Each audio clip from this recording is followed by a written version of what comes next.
तर न्यायालयाचा कुठेही अवमान करायचा नाही आणि म्हणूनच बच्चू कडू आता नागपूरच्या दिशेने स्वतःला अटक करून घ्यायला निघालेले आहेत। आपले प्रतिनिधी रजत वसिष्ठ आपल्या सोबत आहेत नागपूरमधून, आपण त्यांच्याशी संवाद साधूया। रजत, नक्की आत्ताच्या घडीला कोणकोणत्या घडामोडी घडतायत आणि त्याचबरोबर जे शिष्टमंडळ दाखल झालेलं आहे नागपुरामध्ये, त्या शिष्टमंडळाची आणि त्याचबरोबर नेत्यांची बातचीत कधी होणं अपेक्षित आहे?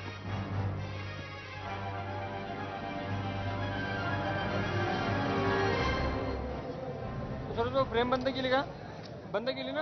हे माईक पूर्वी शिष्टमंडळ जो आहे तो नागपुरात दाखल झालेला आहे आणि खापरी परिसरामध्ये मनोहर लॉन समोर दोन्ही मंत्री जे आहेत ते गेले अनेक मिनिटं जे आहेत ते रस्त्यावर उभे आहेत आणि आंदोलक या ठिकाणी पोहोचतील, बच्चू कडू या ठिकाणी पोहोचतील याची ते वाट पाहत आहे। आणि पाठीमागे मी तुम्हाला दृश्य दाखवतो, ही खापरीमध्ये पोलिसांनी केलेली अंतिम बॅरिकेडिंग आहे। याच्या पुढे आंदोलकांना जाऊ द्यायचं नाही आणि पलीकडे तुम्हाला ती गाडी दिसतीये जी मुख्य गाडी आहे, त्याच्यामध्ये सगळं आंदोलक वरती चढलेले आहे आणि त्या पाठीमागे बच्चू कडू आणि इतर लोक जे आहेत ते या ठिकाणी पोहोचलेले आहे।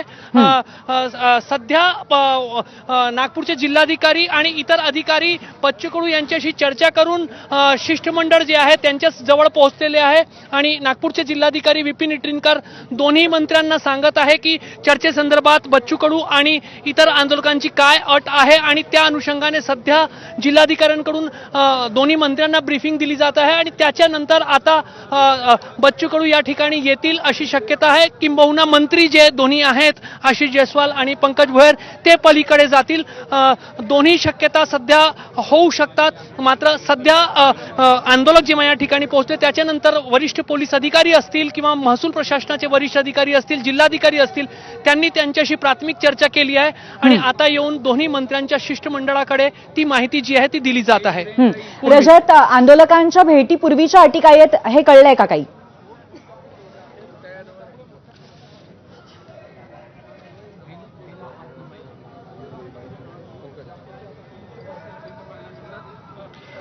निश्चितच पूर्वी अजून त्या संदर्भात माहिती नाही मिळाली। मात्र दुपारपासून जे बोललं जात होतं की कर्जमाफी संदर्भात सरकारची राजकीय इच्छाशक्ती दिसली पाहिजे, ही अपेक्षा कोर्टाचा निर्णय येण्याच्या पूर्वीपर्यंत व्यक्त केली जात होती। कोर्टाचा निर्णय आल्यानंतर मात्र आंदोलक काहीशे नाराज झालेले होते आणि त्यांना असं वाटलं की सरकार आमचं आंदोलन कोर्टाच्या निर्णयाच्या माध्यमातून दडपती आहे।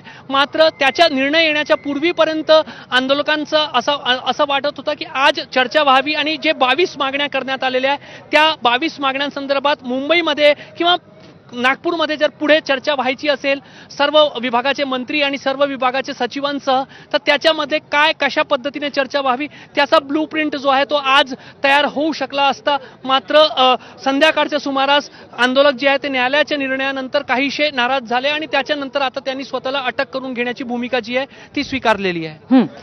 रजत, शिष्टमंडळातल्या मंत्रींची आपली काही चर्चा झाली का? कारण कुठेतरी आरोप असा केला जातोय की सरकारचा प्रयत्न आहे आंदोलन दडपण्याचा आणि त्याचबरोबर चर्चेची खरं तर इच्छा नाहीये किंवा अनास्था कुठेतरी सरकारमध्ये असंही म्हटलं जातंय। या अनुषंगाने काही चर्चा झाली आहे का?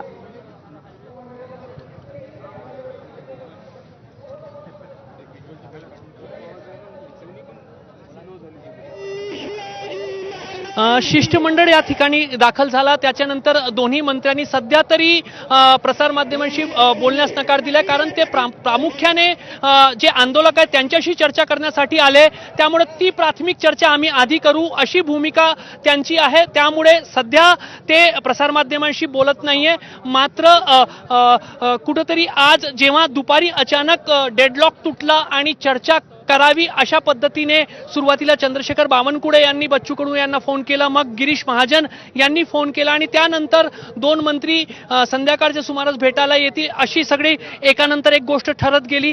मात्र त्यावेळेस ज्या दोन मंत्र्यांचे नाव निश्चित झाले ते दोन्ही मंत्री महाराष्ट्रात वेगवेगळ्या ठिकाणी होते। आशिष जयस्वाल पुण्यात होते, पंकज भोयर मुंबईत होते आणि त्या दोघांना नागपुरात पोहोचता आशिष जयस्वाल जरी लवकर पोहोचले असले तरी पंकज भोयर यांना मुंबईतून या ठिकाणी येता संध्याकाळचे 6 वाजले आणि त्याच्यानंतर आता गेले अर्धा ते पाऊण तास ते दोघेही या ठिकाणी उभे आहेत, रस्त्यावर उभे आहेत आणि बच्चू कडू आणि इतर आंदोलक येतील आणि चर्चा होईल अशी त्यांनी अपेक्षा धरली आहे. मात्र पलीकडे दुसऱ्या बाजूला आंदोलक या ठिकाणी खापरीत पोहोचले असले तरी ते समोर इथे अजून आलेले नाहीये. त्यामुळे चर्चा जी आहे, जी अपेक्षित आहे ती अद्याप सुरू होऊ शकलेली नाही. अधिकाऱ्यांच्या माध्यमातून मात्र 2 ते 3 वेळेला बातचीत झालेली आहे. दुपारपासूनच नागपूरचे महसूल प्रशासनाचे किंवा पोलिसांचे अधिकारी जे आहे ते वारंवार बच्चू कडू यांना येऊन भेटत होते आणि त्याच्यानंतरच शिष्टमंडळासोबत चर्चा करावी ही स्थिती निर्माण झाली होती.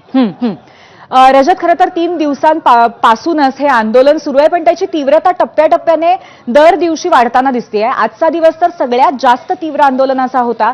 शेतकऱ्यांच्या मनातला, आंदोलकांच्या मनातला जो राग आहे तो स्पष्टपणे समोर दिसतोय. अतुल, आता असं असताना सध्याची परिस्थिती तिथली कशी आहे? कारण पोलीस आणि आंदोलक कुठेतरी समोरासमोर आहेत, एकत्र आहेत असं दिसतंय. तर अशा परिस्थितीमध्ये कसं सगळं नियंत्रित ठेवलं जाणार आहे याबद्दल काही माहिती मिळाली आहे का?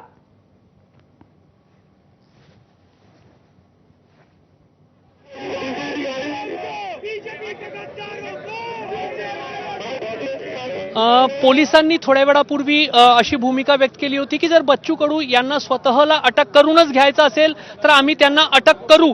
मात्र पोलिसांनी संध्याकाळपासूनच संयमाची भूमिका बजावली आहे. जेव्हा न्यायालयाचा निर्णय आला त्याच्यानंतर त्या न्यायालयाच्या निर्णयाची माहिती देण्यासाठी पोलीस ठिय्या आंदोलन सुरू असलेल्या जामठा परिसरात पोहोचले होते. तेव्हाही मोठ्या प्रमाणावर विरोधात घोषणाबाजी करण्यात आलेली होती. सरकार पोलिसांना समोर करत आहे अशी भूमिका त्या ठिकाणी आंदोलकांनी घेतली होती. त्याच्यानंतर आता थोड्या वेळापूर्वी जेव्हा आंदोलक सगळे खापरीच्या दिशेने येत होते, रस्त्यात एका आंदोलकाने प्रातिनिधिक स्वरूपात का होईना पण एका आंदोलकाने एसीपी हिवरे यांच्या हातातली काठी हिसकावण्याचा प्रयत्न केला. मात्र पोलिसांनी कमालीचा संयम जो आहे तो आतापर्यंत बाळगलेला आहे. त्यामुळे संयमातून संपूर्ण जी कोंडी आहे ती सुटावी अशा पद्धतीचे प्रयत्न जो आहे तो प्रशासनाकडून आणि पोलिसांकडून केले जात आहे.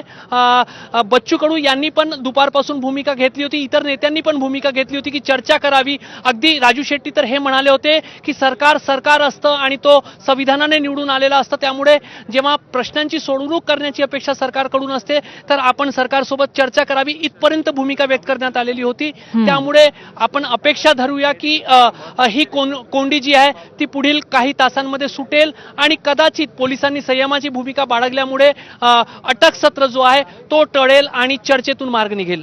नक्कीच अशा पद्धतीने चर्चेतनं मार्ग निघेल अशी अपेक्षा आहे.